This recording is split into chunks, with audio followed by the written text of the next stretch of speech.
So really quick, we have this part of the show that's called the debrief. It's quickly becoming the most popular part of the show. One of your colleagues, Representative Escobar, she actually sang a song to answer one of these questions. So before I let you go, it's time for a segment. It's time for the debrief. Okay, so I'm going to ask you a few questions and you give me the first answer that comes to your mind. So you can only keep one album, Ready to Die or Blueprint. Blueprint. Really? Now, here's why. Because, I'm shocked.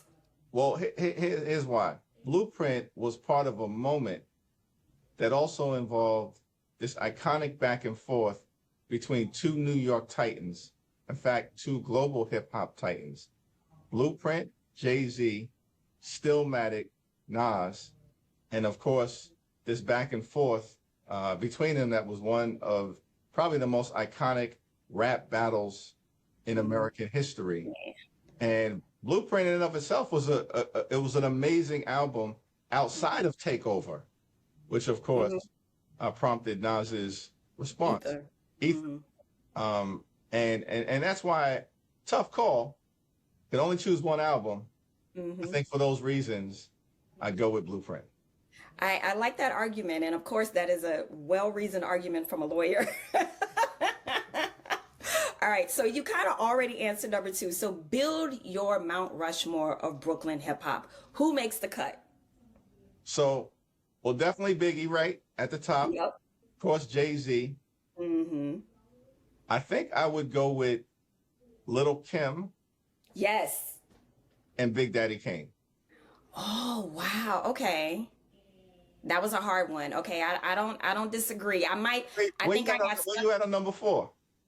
I think 4 is great. I got stuck on Kim between Kim and Fox. That's always my kind of go back and forth between Kim and Fox.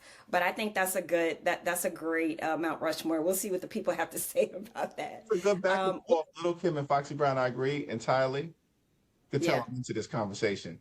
But in fact, I lived on the block for a couple of years, same block with Foxy Brown. Oh, wow. But I think, with Little Kim, and particularly, when she dropped, that feature with Mobb Deep. Yeah, man. Ooh, Kim's feature. Right?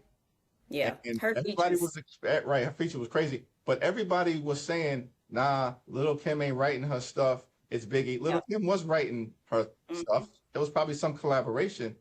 But Biggie was in heaven at that point in time when she dropped that iconic verse with Mobb Deep. And so she had continuity. And so I think she just edges out Foxy Brown. You're right. I mean, it's a great argument. I mean, Kim's features alone makes me rethink the between Kim and Fox. Yeah. Because you put on any feature that Kim was on back in the day in any club, still today, you're going to the dance floor immediately because you're going to remember that moment. Right. All right. So what's the most underrated neighborhood in New York City? Great question. The most underrated neighborhood in New York City, I would say East New York. I'm honored to represent East New York now. Of course, when you think of Black Brooklyn, you traditionally think of Bedford-Stuyvesant. Yeah. When you think of an iconic neighborhood in Brooklyn, you would usually think of Coney Island just because of how Coney Island relates. But East New York has an incredibly long history. At one point, it was more predominantly actually Italian. In fact, the early scenes in Goodfellas club that existed was in East New York. And then, of course, East New York transitioned, over time and became predominantly African-American, some Caribbean-American, some Puerto Rican. But to this day, has retained, so much richness and culture, working class. We were able, I'm very proud of the fact that I was able to work hard to help bring the Shirley Chisholm State Park in East New York to life. And it's a wonderful location to visit, very underappreciated, but everybody who goes to visit it, and it's off Jamaica Bay, off the water, a lot of greenery. And it is another one of the reasons, why I say that neighborhood is underappreciated in Brooklyn. Well, that's wonderful. Shout out to the Shirley Chisholm Park. I hear Congressman Jeffrey saying y'all need to go and support the park is what I hear you saying. Support the park, support the iconic Shirley Chisholm. There we go. There we go. Okay, so speaking of New York, if your life had an opening movie montage, let's think Belly, all right? What's the soundtrack for you? What's that opening montage? What's that song? That's a great question. I think this will come from Ready to Die, and it's actually my favorite song on Ready to Die, which is Unbelievable. It's one of my favorite songs, not just Biggie songs, one of my favorite hip hop songs. And, now I represent Bedford-Stuyvesant. I grew up in Crown Heights, but spent a lot of time at my grandmom's in Bedford-Stuyvesant on Putnam and Lewis. Grew up in the Cornerstone Baptist Church, heart of Bedford-Stuyvesant, iconic Black church. That Black church experience, as you referenced, is a big part of who I am as well. I'm so thankful for that and still, worship at the Cornerstone Baptist Church.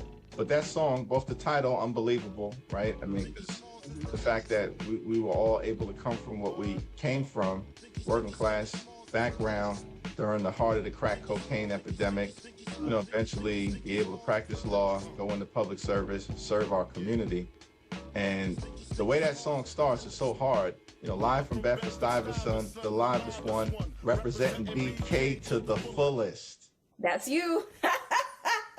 That's you all day. I can see the opening shot. I can see it. Hype, what you doing? Like, we need this ASAP. Right, let's get on this, Hype. Let's get on this. I can see the opening shot.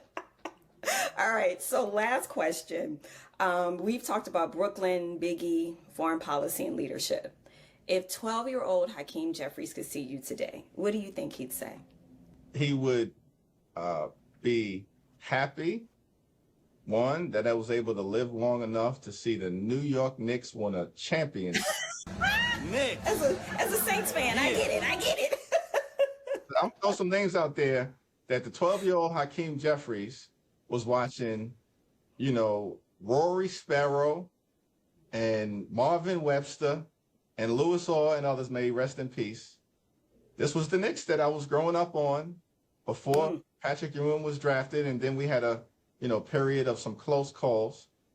But growing up, it was rough, and so, but I do think that a 12-year-old Hakeem Jeffries will be surprised that I had the opportunity to actually serve in elected office, initially in the state legislature, and then now, of course, in the United States Congress during a very challenging moment. I guess when I was 12, that would meant Reagan was president. My first introduction to politics, actually, through hip hop, would have been that classic Biz Markie line, Reagan was the pres, but I voted for Shirley Chisholm. Oh, wow. I think you're right, and I think about that because now I represent the district that Shirley Chisholm in large part represented. And when I was 12, that would have been her last year in office. Wow. Look at that. That just gave me goosebumps. I didn't even know that. That is powerful. Leader Jeffries, thank you so much for your time. We appreciate you joining Nola Haynes is Not a Spy today. I mean, I genuinely wanted this to be a very special and different type of conversation because, the conversation on social media, for the life of me, I don't know what people want you to do. I don't know if they want you to put on like a Superman costume and fly through the city. Like, I just don't know what they want you to do. I'm like, this man is putting up the wins, holding a caucus together. Like, what do y'all want from him?